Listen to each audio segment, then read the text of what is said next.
my moose family. You came back home. So I hope that you guys have had a wonderful day. I, so far, have had a beautiful week full of rest and relaxation. Too much so because I didn't really work on a video this week at all. So in my mad scramble for ideas for a video, I was starting to think about my childhood and shows that I would watch in my childhood. And one of my favorite shows to watch when I was a kid was Chip and Dale's Rescue Rangers.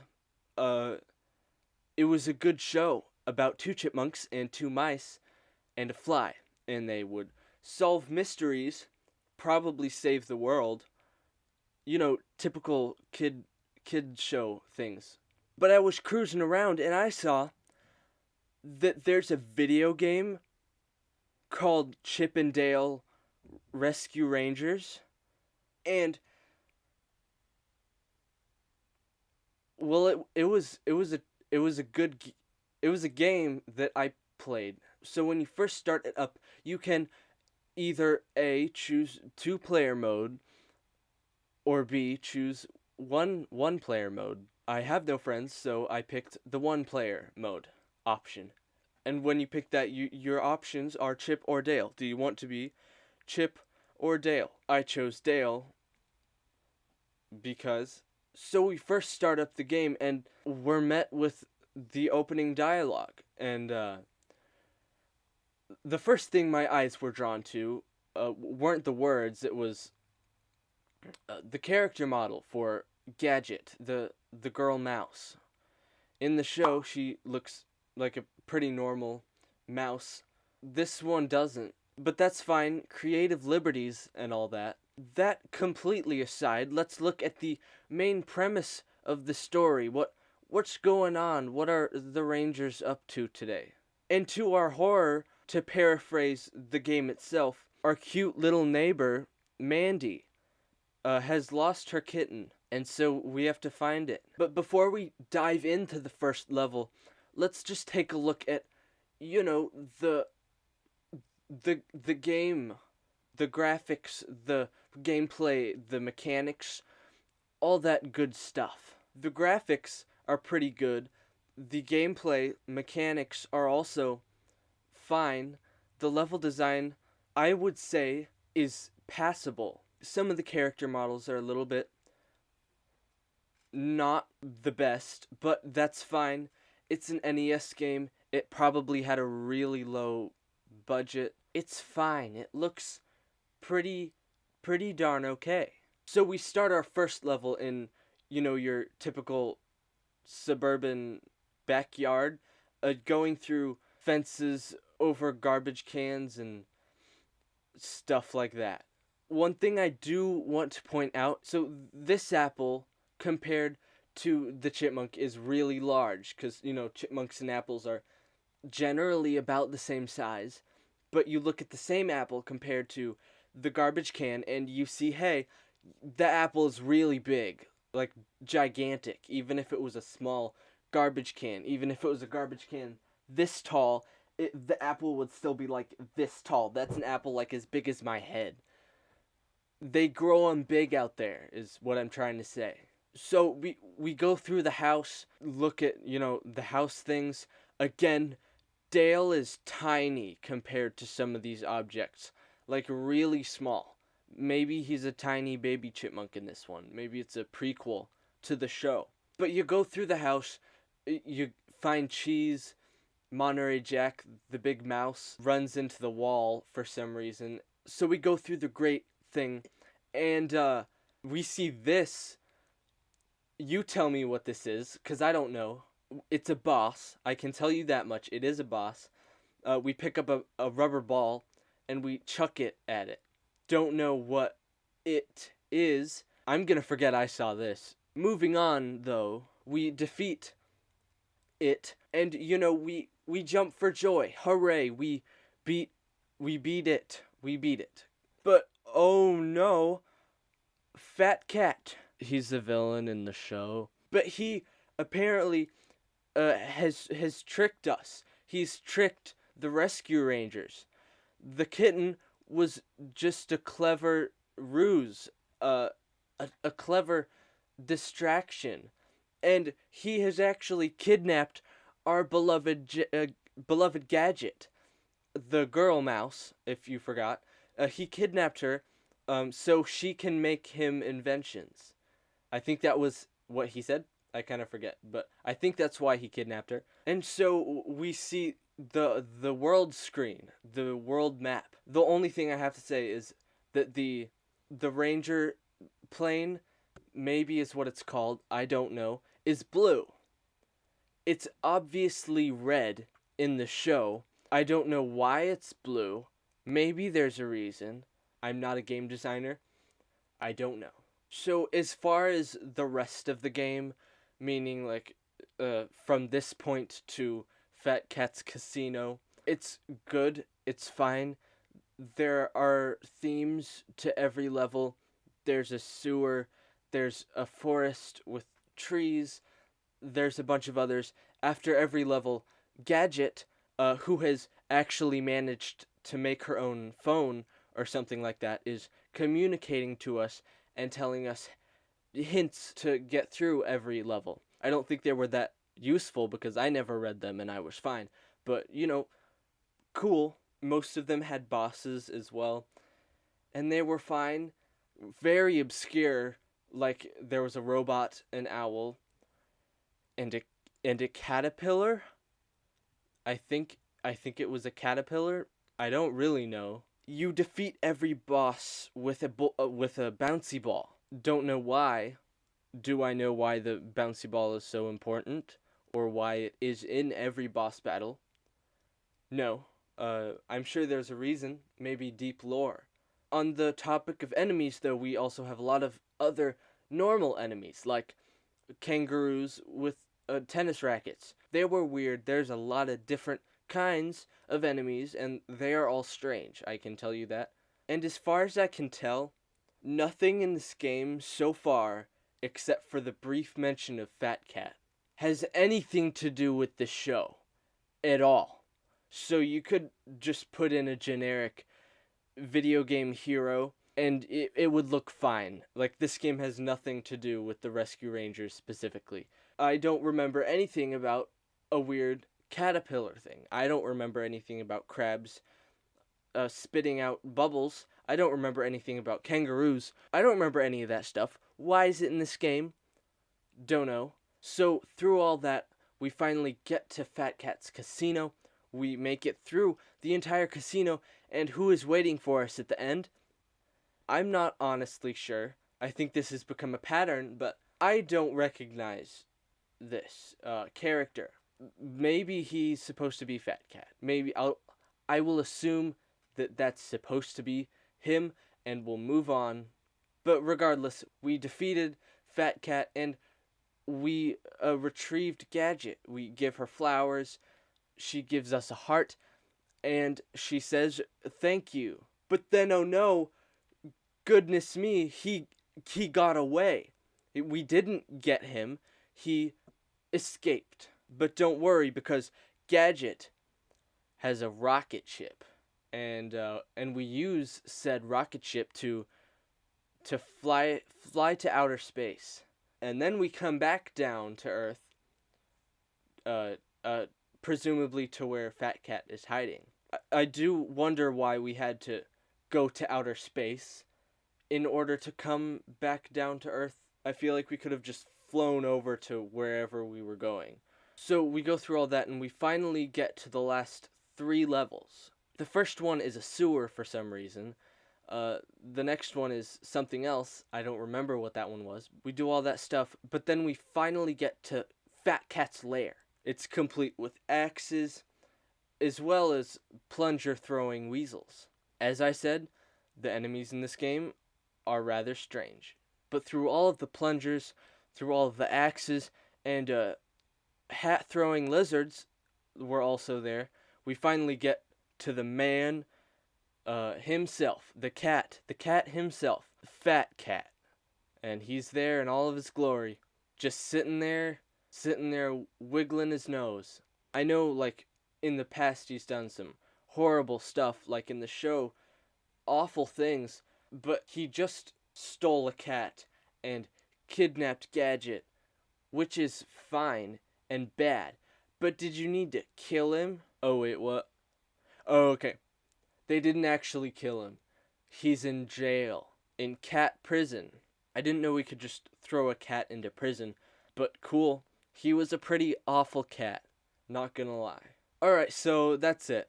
Right? We got Fat Cat. He's in prison or whatever. He's done. He's never gonna come back. Right? Do one thing for me real quick. Just like move your mouse or tap the screen. You see the bar? It's only like halfway. What's going on? Is the video should be almost done. Guess what? There's a sequel. That's right. We don't just get one beautiful game. We get two beautiful games together in one video. You're welcome. You can thank me later. Before we really get into it, though, the mechanics are the same. The graphics are a little bit better. All the enemies and bosses are still as weird and obscure as they used to be. All the actual game review stuff I've already kind of talked about. They're basically the same game. Alright, so Chip and Dale Rescue Rangers 2. Let's get into this. This time, we're gonna be your boy Chip. So we're first met with this thrilling cutscene. A blimp, presumably Fat Cat's minions, have come to save him from prison. Apparently, he's in like this high security facility with spotlights and everything, because everything goes crazy once he gets out. And I mean bazonkers. That's a word I just made up. Put it in the dictionary. I do have to question their security because the blimp isn't there for very long. It just kind of pops in, pops out. I guess, the cat, was just standing on top of the roof with his arms up, waiting to be taken away. So after that, Chip overhears a newscaster man from behind a desk talk about a bomb in a local diner. Awful, right? What are we gonna do about it? Rescue Rangers, you better fix it right now. Normal, not at all creepy looking Gadget walks up and talks to Chip about the current events. Then, the rest of them start to trickle in, and they discuss what they're gonna do about the bomb in the diner. And I love how the newsman just sits there and stares at them. Stares at the rodents while they're, chatting about how to defuse a bomb. He's cool. He's just chilling behind a desk. Even Zipper is fully dialogued with dots. They put a lot into their story crafting, which I respect, but I feel like they went way too overboard with the words. And you know how much I despise words. So Chip and Dale walk away. But what's this? The newscaster isn't done yet. I don't know why he waited like 10 minutes before relaying the rest of the news that day. But unfortunately, the Rescue Rangers didn't stick around for the part about Fat Cat. You see, the news actually reported about Fat Cat and said that he escaped. But the Rescue Rangers didn't hear it, so they're probably walking right into a trap. Don't know for sure, but it's just a hunch I got. So we make our way through the diner, which, by the way, very much needs extermination. There are bugs everywhere, rats everywhere, not to mention we're literally playing as a chipmunk. Not exactly sanitary. Not really at all.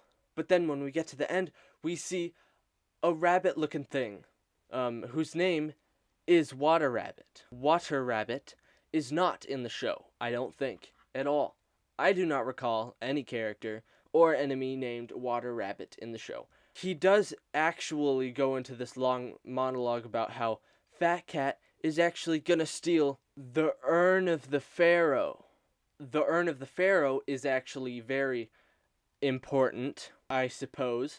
I don't really know why. because they don't really tell us. They act like it's really important and well known. I guess we just roll with it though. We'll surely find out later.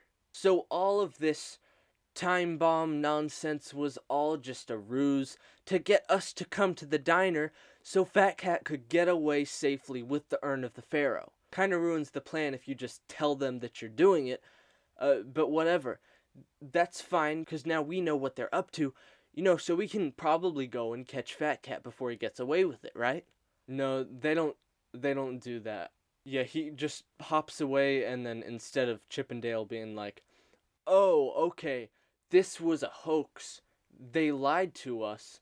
Let's go and save the urn. They don't do that. They just go and fight the bunny, which is fine. You do you, I guess. So we beat the bunny. We pop out, and what's this? There was a bomb. Who knew, right? It's a good thing we didn't run away, because then the diner would be exploded, am I right? But oh no, the bomb is gonna blow. We have to pick the right wire to cut. Do we cut the blue one? Or the red one? Oh. Oh, it doesn't matter? Oh. Oh, it was fake. Alright, just so we're clear, all of this was pointless. And we did actually go through all this just to see that it was fake. And it was a diversion all along. Surprise! You're stupid.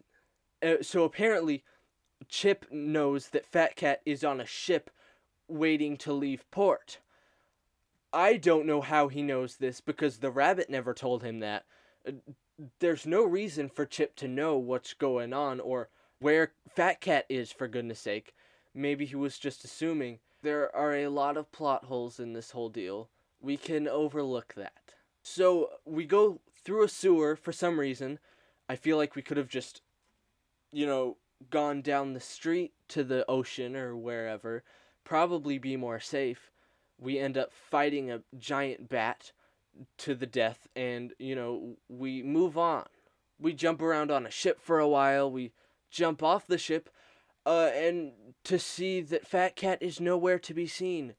But good old Zipper's the fly, he saw Fat Cat go into a warehouse. So obviously, we go in, and oh no, that darn Fat Cat done pulled another one on us. Which, okay, does make me think, Zipper, what are you doing, man? Because none of them saw Fat Cat go into the building.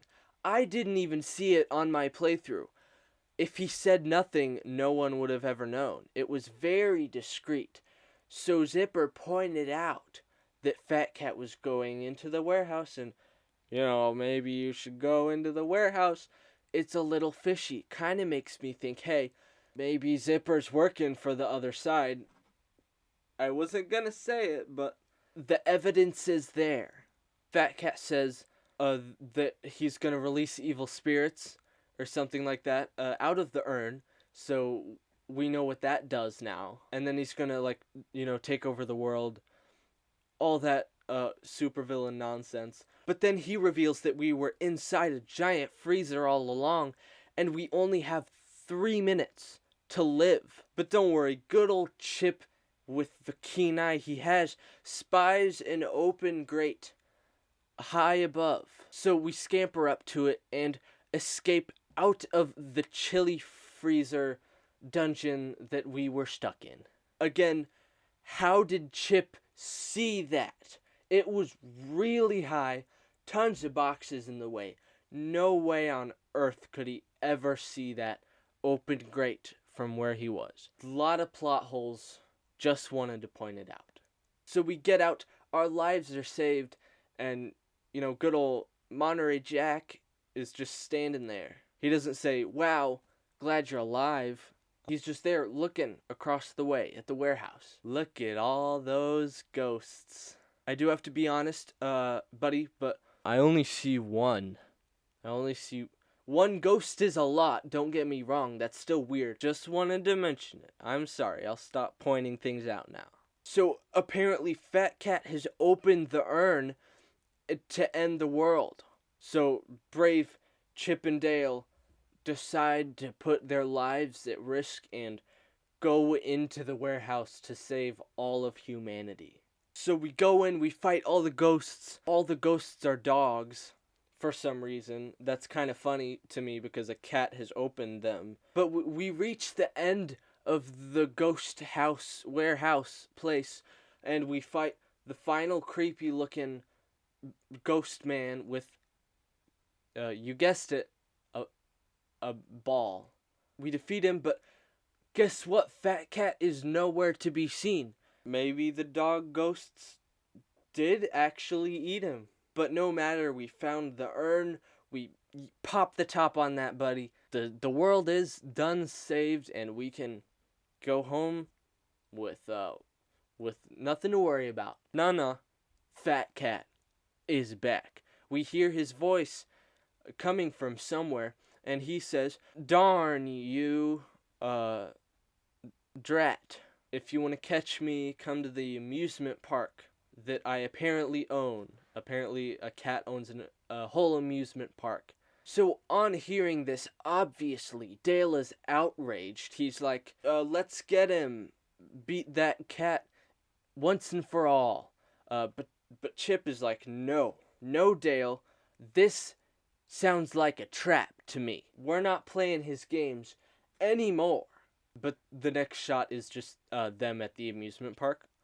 So they did do exactly what Fat Cat said, even though they knew it was a trap. If you haven't noticed, that's a recurring theme. They just kind of do whatever Fat Cat says. I mean, come on, guys, you're detectives, right? Aren't you supposed to be smart, even a little bit? That aside, we get there. Fat Cat tells us that there are 3 keys hidden around the amusement park. One in Science Land, the Western place, and a clock tower. So we go through all the stuff. We get all the keys. We're ready to end this. Let's get Fat Cat and be done with this whole ordeal. He got away. Would you look at that? Aren't you surprised? Who could have seen that twist coming? But thankfully, conveniently, the secret passage door is just wide open, and they're like, that's not fishy at all. Let's go into it. Let's chase this guy. Get him once and for all. Really this time. I'm not making it up. We're really gonna get him this time.